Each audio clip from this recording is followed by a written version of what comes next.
বিরতির পর স্বাগত। নিট নিয়ে বিভিন্ন তথ্য আমরা আপনাদের সামনে তুলে ধরছি। এবার নিট নিয়ে আরো এক বিস্ফোরক তথ্য উঠে এসেছে। জানা গেছে নিট প্রশ্নপত্র ফাঁসে নাম জড়ালো এনডিএর, অস্বস্তিতে রয়েছে বিজেপি। প্রশ্নপত্র ফাঁস কাণ্ডে এবার সিবিআই নজরে এনডিএর শরিক দলের এক বিধায়ক। সংসদে প্রশ্নপত্র ফাঁস কাণ্ডে ঝড় তুললেন বিরোধীরা। আক্রমণাত্মক মেজাজে রয়েছে রাহুল গান্ধী। অর্থাৎ ধারণা করা হয়েছিল যে এই অধিবেশন চলাকালীন বিরোধীদের প্রশ্নের মুখে পড়তে পারে এনডিএ সরকার। ঠিক তাই অধিবেশন চলাকালীন নিট নিয়ে একাধিক প্রশ্ন ছুটতে থাকে ইন্ডিয়া শিবিরে, বিশেষ করে বিরোধী নেতৃত্বরা। রাহুল গান্ধী তিনিও নিট নিয়ে একাধিক প্রশ্ন, একাধিক অভিযোগ ছুড়েছেন এই অধিবেশনে। এবার আপডেট উঠে আসছে যে এই নিট পরীক্ষায়, এই নিট কেলেঙ্কারিতে নাম জড়িয়েছে এনডিএর এক বিধায়কের। সে বিষয়ে বিস্তারিত জানবো। টেলিফোন লাইনে রয়েছে নিউজ ভ্যানগার্ড প্রতিনিধি সুমন্ত ব্যানার্জি। সুমন্ত, এনডিএর এক বিধায়কের বিরুদ্ধে প্রশ্ন উঠতে শুরু করেছে, কতটা চাপে রয়েছে বিজেপি? একদিকে অধিবেশনে একের পর এক প্রশ্নের সম্মুখীন হতে হচ্ছে এনডিএর শরিকদের, অন্যদিকে এই তথ্য এবার সামনে এলো, কি জানতে পারছো? দেখো অঙ্কিতা, সব থেকে বড় ব্যাপার হচ্ছে যার নাম জড়িয়েছে তিনি কিন্তু আবার উত্তরপ্রদেশের বিধায়ক, সাংসদ, এবং সব থেকে বড় ব্যাপার যে উনি কিন্তু এসডিএসপির প্রতিনিধি এবং তিনি এনডিএর শরিক। এবং এই জন্যই কিন্তু আরো সমস্যাটা তৈরি হয়েছে। একদিকে যখন প্রথম থেকে বিরোধী দল মানে ইন্ডিয়া জোটের পক্ষ থেকে বারবার বলা হচ্ছে যে এর সঙ্গে বড় বড় নাম জড়িয়ে এবং তারা কিন্তু কন্টিনিউয়াসলি আমরা দেখছি যে বিজেপিকে আক্রমণ শানিয়ে যাচ্ছে, সরকারকে আক্রমণ শানিয়ে যাচ্ছে। এবার কিন্তু সরকারেরই শরিক যখন এর মধ্যে নাম জড়িয়েছে তখন কিন্তু সেটা আরো বড় আকার ধারণ করেছে।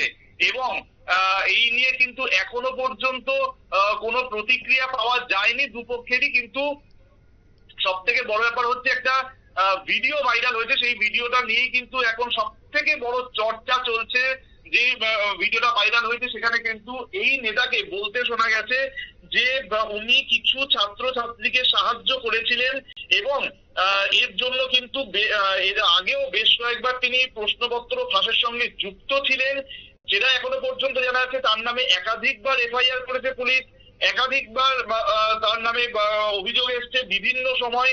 কিন্তু তারপরেও তার নাম যখন এবার আসছে এবং যে ভিডিওটা ভাইরাল হয়েছে সেখানে কিন্তু বারবার মানে পরিষ্কার করে উনি না বললেও যে কোন পরীক্ষার সময় প্রশ্ন ফাঁস তিনি করেছিলেন বা কাকে তিনি সাহায্য করেছিলেন, কিন্তু এটা কিন্তু উঠে আসছে। মানে এখনো কিন্তু রাজনৈতিক মহল মনে করছে যে এটা নিট বা নেটের সঙ্গেই জড়িত রয়েছে, যে কারণে সংসদেও কিন্তু একটা হইচই শুরু হয়ে গেছে। ইন্ডিয়া জোটের পক্ষ থেকেও কিন্তু আওয়াজ উঠতে শুরু করেছে যে যে দাবি তারা এতদিন ধরে করে আসছিল অবশেষে কিন্তু সেই দাবি সত্যি প্রমাণিত হতে চলেছে। সুতরাং এবার এনডিএ শরিক দলের যে বিধায়ক যুক্ত হয়ে গেছেন এবং সংসদে প্রশ্নপত্র ফাঁস কাণ্ডে যে ঝড় বিরোধীরা তুলেছেন তা নিয়ে কিন্তু আগামী দিন আরো সরগরম হতে চলেছে সংসদ, বলা যেতেই পারে। একদমই। সেক্ষেত্রে সুমন্ত, এই যে একের পর এক অভিযোগ উঠে আসছে, ইতিমধ্যে এক বিধায়কের নাম উঠে এসেছে, তাকে কি গ্রেফতার করা হয়েছে বা জোর জিজ্ঞাসাবাদ চালানো হয়েছে? না, তাকে কিন্তু এখন সিবিআই নজরে রেখেছে, কারণ বেশ কিছু তথ্য তার বিরুদ্ধে সামনে এসছে, সেই কারণে তাকে নজরে রাখা হয়েছে।